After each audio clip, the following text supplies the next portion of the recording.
Alhamdulillah Rabbil Alamin.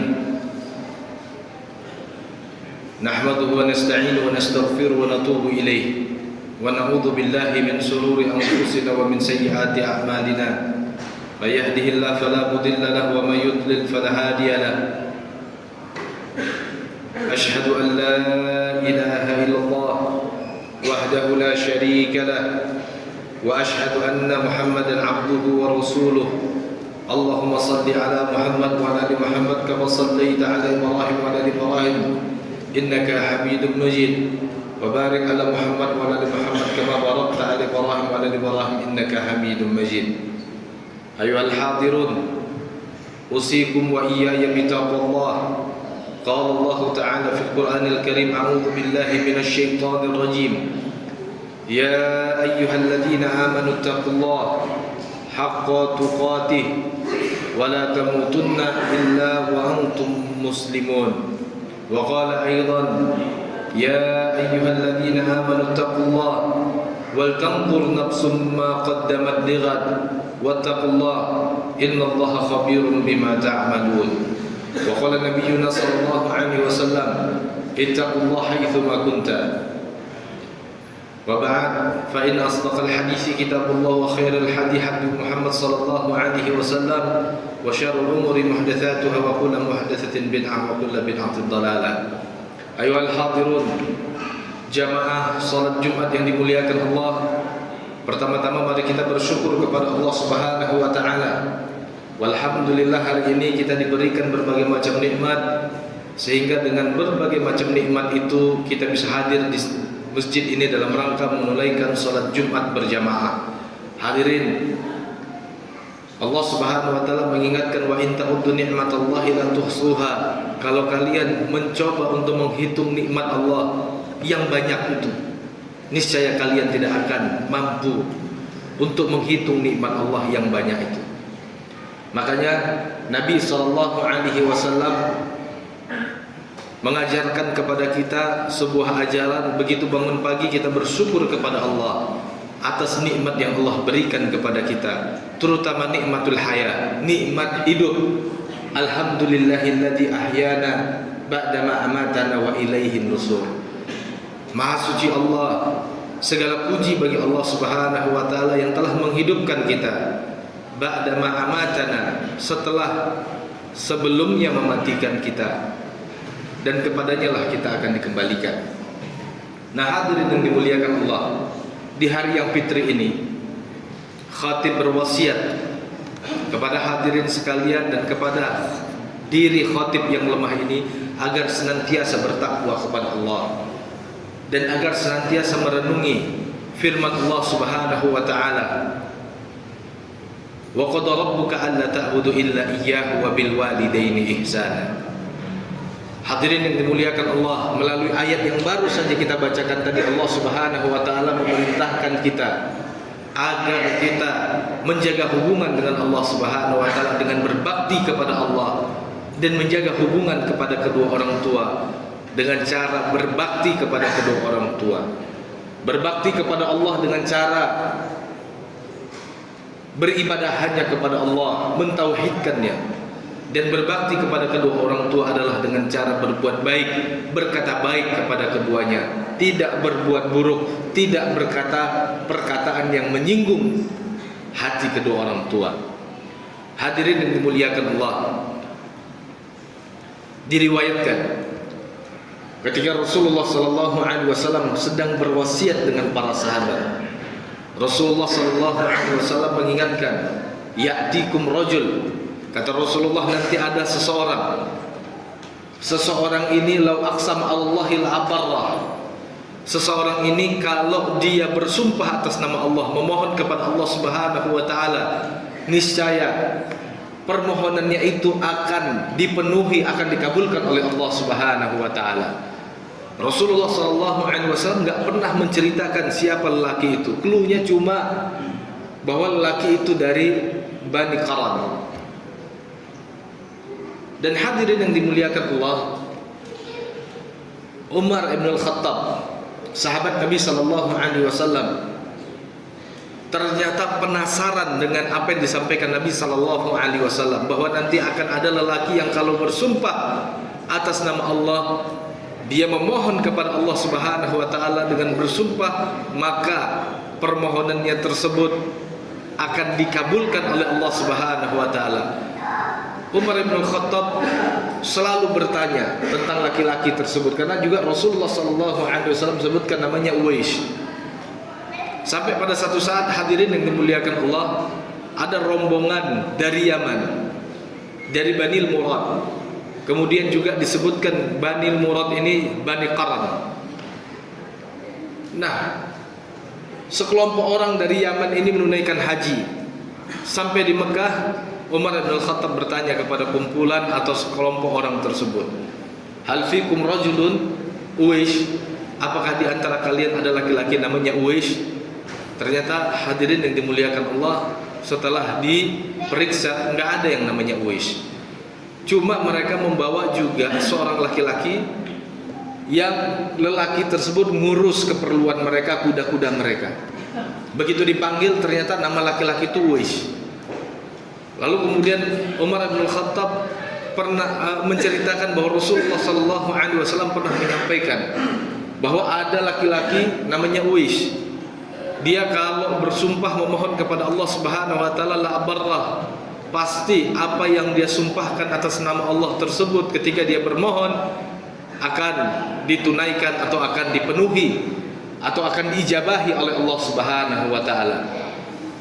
Nah, ringkasnya hadirin yang dimuliakan Allah, begitu Umar bertanya apakah dia ahli ibadah, ternyata Uwais bilang enggak, dia enggak punya amal unggulan.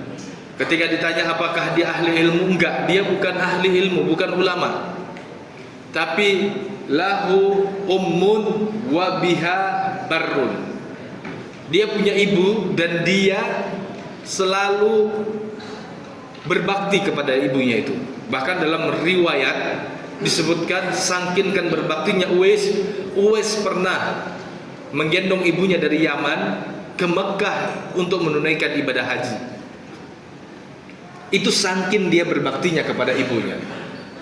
Dan akhirnya hadirin yang dimuliakan Allah, Umar dan para sahabat yang ada atau yang masih tersisa ketika itu, atau kaum muslimin yang ada di sekitaran itu, akhirnya dipaham amal unggulan Uwais itu bukan karena dia ahli ibadah, bukan karena dia puasa di siang hari, wallahi la, bukan karena dia orang yang gemar sholat di malam hari, enggak.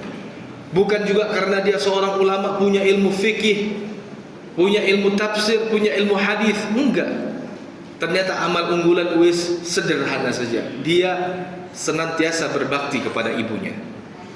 Maka dari riwayat ini hadirin yang dimuliakan Allah, pelajaran pentingnya adalah bahwa berbakti kepada kedua orang tua adalah termasuk amal unggulan. Maka sebagaimana ayat yang tadi kita bacakan, Allah Subhanahu Wa Taala mengiringkan perintah berbakti kepada Allah dengan perintah berbakti kepada kedua orang tua. Seiring wa qad rabbuka alla ta'budu illa iyyahu wa bil walidaini ihsana. Allah melalui surah Al-Isra surat 17 ini di ayat 23 ini mengiringkan perintah berbakti kepada Allah dan perintah berbakti kepada kedua orang tua. Maka jangan heran dalam surat Luqman Allah memerintahkan kita anishkurli wali walidayka ilayyal nasir. Kalian bersyukurlah kepadaku, kata Allah, dan bersyukurlah kepada kedua orang tua kalian. Ingat, kepadakulah kalian akan dibangkitkan. Imam Ibnu Katsir mengatakan bersyukur kepada Allah wadih jiddan. Bersyukur kepada Allah jelas, karena Allah lah yang menciptakan kita, mengadakan kita. Dan bersyukur kepada kedua orang tua juga jelas, karena melalui kedua orang tua lah kita hadir di muka bumi ini. Maka hadirin yang dimuliakan Allah, dalam surah Al-Isra ayat 23 tadi yang kita bacakan, ketika Allah Subhanahu Wa Taala mengatakan wa qad rabbuka alla ta'budu illa iyyahu wa bil walidaini ihsana, Allah Subhanahu Wa Taala memerintahkan agar kita berbakti kepada Allah dan berbakti kepada kedua orang tua. Lalu melalui ayat ini Allah merinci bagaimana berbakti kepada kedua orang tua. Dirinci oleh Allah Subhanahu Wa Taala bil khusus Khususnya ketika imma yablughanna indakal kibaru ahaduhuma aw kilahuma. Ketika kedua orang tua atau salah satu dari kedua orang tua tersebut dalam usia lanjut, usia yang sangat sensitif, di mana boleh jadi orang tua di usia lanjut itu suka punya pengertian atau penafsiran yang salah, yang bisa jadi hadirin yang dimuliakan Allah, khususnya para anak yang hadir pada sholat Jumat ini, bisa jadi ini menjadi ujian buat para anak. Karena di usia lanjut, di usia yang sudah menua, di usia yang kembali kekuatan itu melemah, boleh jadi karena kesalahan satu dan berbagai hal, megang piring, piringnya jatuh, kemudian anaknya menegur, tapi kemudian teguran itu dianggap sesuatu yang menyakitkan. Dan begitu hal tersebut menjadi luka di hati, itu mampu membuat anak tersebut kehilangan berkah. Karena Rasulullah mengingatkan, ridallah fi ridha walidain, ridhonya Allah ada pada ridhonya kedua orang tua. Wasukhtuhu fi sukhtihima, dan murkanya Allah ada pada kemurkaan kedua orang tua. Bayangkan ketika orang tua ditegur dan ternyata dia justru salah memahami teguran tersebut, sakit hatinya, lalu kemudian dia mendoakan doa yang buruk tanda kutip. Dia marah, dia murka, dia nggak ridho dengan perbuatan anaknya tersebut. Maka selama ketidakridhoannya tersebut, anaknya di atas dosa. Apalagi kemudian dia mendoakan buruk buat anaknya, maka tercabutlah barokah hidup anaknya. Maka kadang-kadang tanda kutip hadirin, wahai para anak khususan, orang tua di usia tertentu boleh jadi ujian iman. Karena memang begitulah takdir yang Allah takdirkan, bahwa ketika seseorang sampai di usia lanjut, di mana dia kembali melemah, pada saat yang sama punya rasa sensitif yang luar biasa, sering salah dalam memahami perkataan anak. Dan sebaliknya, terkadang anak kan entah karena kesibukan, entah karena dinamika hidupnya, juga sering tidak memperhatikan kondisi orang tuanya.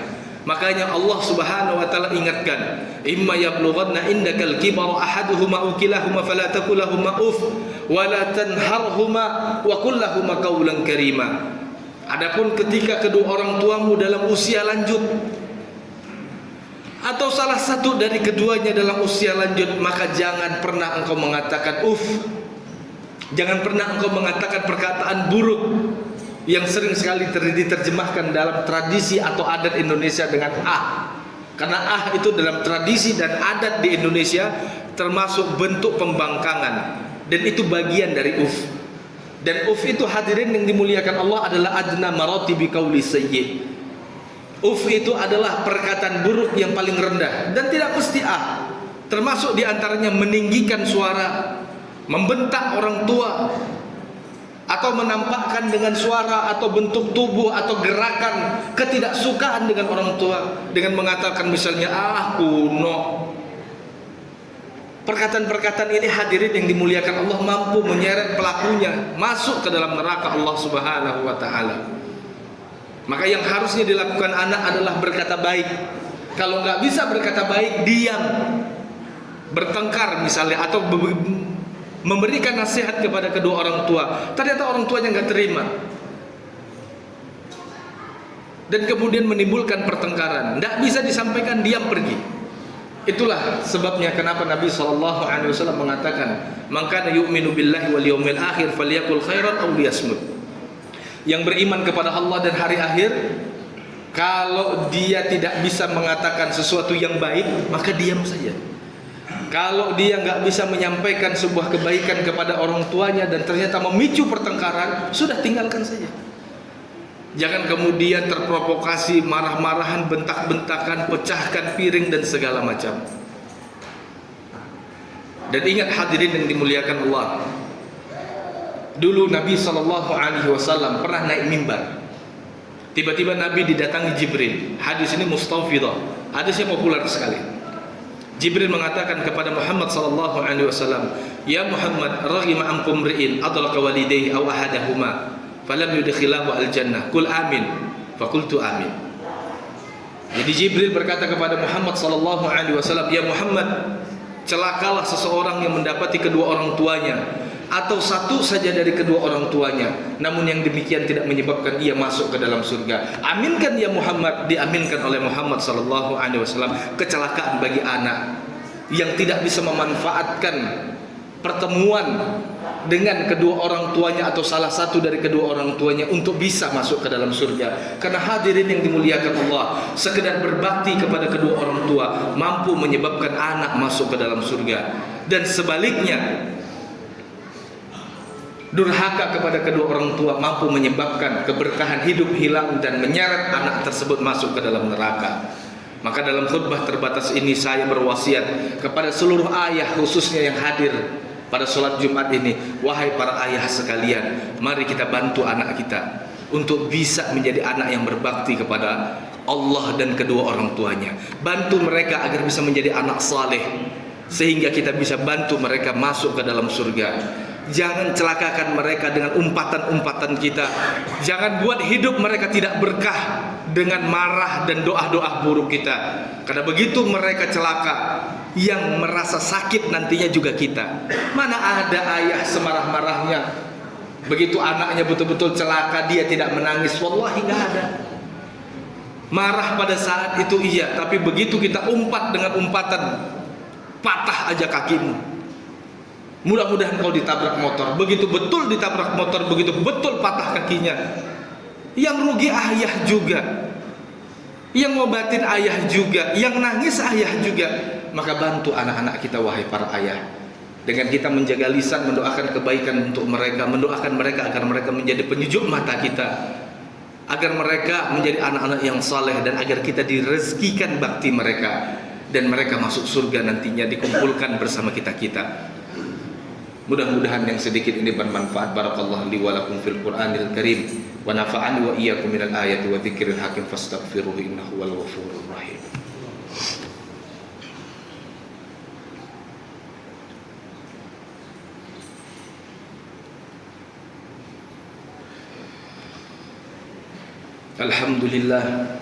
Alhamdulillahi rabbil alamin, wassalatu wassalamu ala asrafil anbiya'i wal mursalin, nabiyyina habibina Muhammadin sallallahu alaihi wasallam.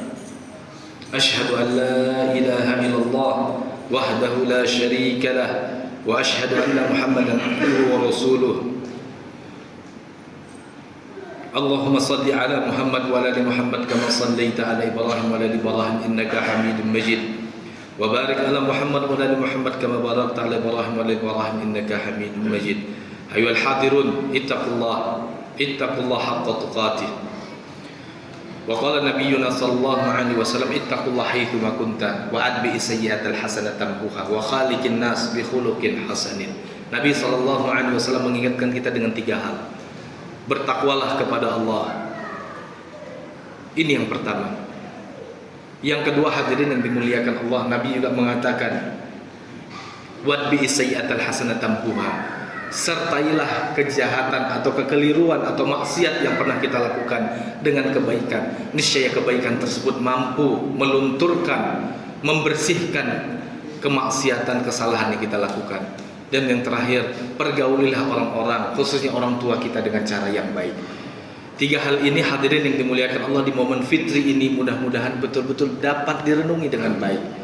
Bertakwa kepada Allah, menjadi anak atau orang tua yang salih. Kalau pernah dulu berbuat salah, misalnya kita salah dengan orang tua, di momen yang fitri ini kita sertakan kesalahan kita dengan sebuah kebaikan, memohon ampun kepada Allah dan memohon maaf kepada kedua orang tua. Mintakan maaf dari orang tua agar luka yang pernah kita goreskan di hatinya mampu disembuhkan pada hari ini, sehingga tidak menjadi hutang dan beban kita di akhirat kelak. Bayangkan hadirin yang dimuliakan Allah, kalau kemudian luka itu dibawa mati, orang tua kita membawa mati rasa sakit, kecewa, lalu kita tidak diberikan kesempatan oleh Allah untuk memohon maaf darinya. Dan nanti di akhirat kita mesti dihisap oleh Allah Subhanahu wa taala gara-gara luka tersebut. Ingat hadirin yang dimuliakan Allah, Rasulullah sallallahu alaihi wasallam pernah sedang duduk dengan para sahabat. Hadis ini dalam Sahih Bukhari. Kata Rasulullah, ala adullukum bi akbaril kabair. Maukah kalian kuceritakan dosa yang paling besar di antara dosa-dosa besar? Jadi dosa besar itu ada kumpulannya, al-kabair namanya. Tapi di antara dosa yang paling besar itu ada nomor 1, nomor 2, nomor 3 dan begitu selanjutnya. Para sahabat ketika ditawarkan oleh Rasulullah ilmu, mereka mengatakan, bala ya Rasulullah. Ya Rasulullah, kita ingin dengar dosa yang paling besar di antara dosa-dosa besar. Yang pertama kata Rasulullah, al-israku billah, engkau mempersekutukan Allah. Yang kedua, uququl walidain, engkau durhaka kepada kedua orang tua. Ternyata durhaka kepada kedua orang tua itu lebih besar dibandingkan dosa yang lain. Jangan sampai kita bawa mati itu untuk ayah khususnya. Sebisa mungkin wahai ayah, luka yang pernah ditorehkan anak, kita maafkan dan kita sembuhkan luka tersebut sehingga kita tidak bawa mati itu luka. Kan hal tersebut mampu menghilangkan berkah hidup anak. Dan wahai para anak, mohonkan maaf wallahi. Dalam kitab Akibatu Uquqil Walidain dituliskan sebuah riwayat, ada seorang ulama namanya Imam Al-Asma'i. Imam Al-Asma'i ketika itu berkeliling kampung mencari kisah tentang kedurhakaan anak dan mencari kisah tentang berbaktinya anak. Alangkah kagetnya Imam Al-Asma'i ketika dia menjumpai di suatu kampung ada seorang laki-laki tua renta dicambuk oleh lelaki muda dan di lehernya diikatkan tali. Lalu begitu lelaki itu berjalan, tali itu tertarik, ember terkerek ke atas. Begitu selanjutnya, ternyata dipakai buat nimba air. Begitu ditanya oleh Imam Al-Asma'i kepada penduduk, siapa lelaki tua itu? Ayah dari pemuda yang mencambuk itu, kata penduduk. Kaget Imam Al-Asma'i. Terus Imam Al-Asma'i kemudian mendatangi lelaki tersebut, kemudian dia mengatakan, mudah-mudahan Allah tidak membalas keburukanmu. Kata pemuda tersebut, demi Allah, ini orang dulu memperlakukan hal yang sama dengan orang tuanya, dan saya sekarang hanya melanjutkan saja. Saya memperlakukan dia sebagaimana dia memperlakukan orang tuanya. Ternyata sebuah kedurhakaan itu bisa berbalas. Dalam sebuah hadis Nabi mengatakan, kama tadinu tudan. Sebagaimana engkau memperlakukan orang, begitu juga engkau akan diperlakukan orang. Jangan sampai wahai anak, sikap keras kita, kasar kita kepada orang tua akan berbuah. Suatu saat kita begitu menjadi ayah, kita juga akan diperlakukan dengan perlakuan yang sama. Nabi mengingatkan juga dalam Sahih Bukhari, malam yarham la yurham, yang tidak mengasihi orang lain tidak akan dikasihi. Kalau sikap kita wahai ayah dan wahai anak tidak saling mengasihi, suatu saat kita pun tidak akan dikasihi. Mudah-mudahan yang sedikit ini mampu menggugah kita bersama di hari yang fitri ini. Selanjutnya kita berdoa kepada Allah Subhanahu wa taala, mudah-mudahan doa kita dikabulkan oleh Allah Subhanahu wa taala.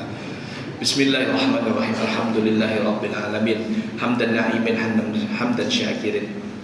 Hamdan yuwafi ni'amahu wa yukafi mazidahu. Rabbana walakal hamdu hamdan katsiran thayyiban mubarakan fih. Allahumma ighfir lil muslimina wal muslimat wal mu'minina wal mu'minat al ahya'a minhum wal amwat ya qadiyal hajat. Rabbana ighfir lana wa li ikhwanina alladhina sabaquna bil iman wa la taj'al fi qulubina ghillan lil ladzina amanu innaka antal ghafurur rahim. Ya Allah, ya Allah, ampuni orang-orang beriman sebelum kami, ya Allah. Ampuni ibu-ibu kami, ya Allah. Ampuni ayah-ayah kami, ampuni guru-guru kami, ya Allah. Warhamhum, ya Allah. Ya Allah, rahmati mereka, kasihi mereka, ya Allah. Khususan, secara khusus, ya Allah, kepada kedua orang tua kami, maka kasihilah kedua orang tua kami sebagaimana mereka mengasihi kami di waktu kecil. Buat mereka bahagia, ya Allah. Ya Allah, masukkan mereka ke dalam surgamu, ya Allah. Ya Allah, terima semua amal saleh mereka, ya Allah. Rabbana la tuzigh qulubana ba'da idh hadaitana wa hab lana min ladunka rahmah. Rabbana la taj'al fi qulubina ghillan lil ladzina amanu innaka antal ghafurur rahim. Ya Allah, jangan kau sesatkan hati kami setelah engkau titipkan hidayah ke dalam hati kami, ya Allah. Ya Allah, jangan kau jadikan kami ya Allah saling mendengki kepada sesama orang beriman ya Allah. Ya Allah, sucikan hati kami di fitri ini dari penyakit dengki iri kepada sesama kaum muslimin ya Allah. Jangan kau jadikan kami justru saling mendengki sehingga memecah belah barisan kami ya Allah. Alif baina qulubina ya Allah, satukan hati kami ya Allah. Wa wahid sufufana ya Allah, satukan barisan kami ya Allah. Ya Allah, Allahumma ansur ikhwanana fi Palestin ya Allah. Allahumma ansur ikhwanana fi Palestin ya Allah. Allahumma ansur ikhwanana fi Palestin ya Allah. Ya Allah, tolonglah saudara-saudara kami di Palestina ya Allah. Ya Allah, jangan kau jadikan mereka musnah ya Allah. Sebaliknya ya Allah, utuslah ribuan malaikat untuk menolong mereka ya Allah. Sebaliknya ya Allah, hancur beraikanlah barisan musuh-musuhmu ya Allah. Buat mereka sibuk sesama mereka ya Allah. Rabbana rzuq bir auladina waj'alhum salihin waj'alhum mimma yad'u ila sabilik waj'alhum mimma yujahid fi sabilik. Ya Allah, rezekikan kami anak-anak yang saleh ya Allah. Jadikan anak-anak kami anak-anak yang saleh was salihat. Jadikan anak-anak kami penyejuk mata kami ya Allah, pelipur lara kami ya Allah, obat dari rasa lelah kami ya Allah. Rezekikan kami bakti mereka ya Allah. Jadikan mereka anak-anak yang berbakti, anak-anak yang berdakwah di jalan-Mu dan berjuang untuk menegakkan kalimat-Mu ya Allah. Rabbana ghnina bihalalika haramika ya Allah. Ya Allah, kayakan kami dengan yang halal, jauhkan kami dari yang haram ya Allah. Rabbana atina fid dunya hasanah wa fil akhirati hasanah wa qina adzabannar. Wa sallallahu ala nabiyyina Muhammad wa akhiru da'wana alhamdulillahi rabbil alamin.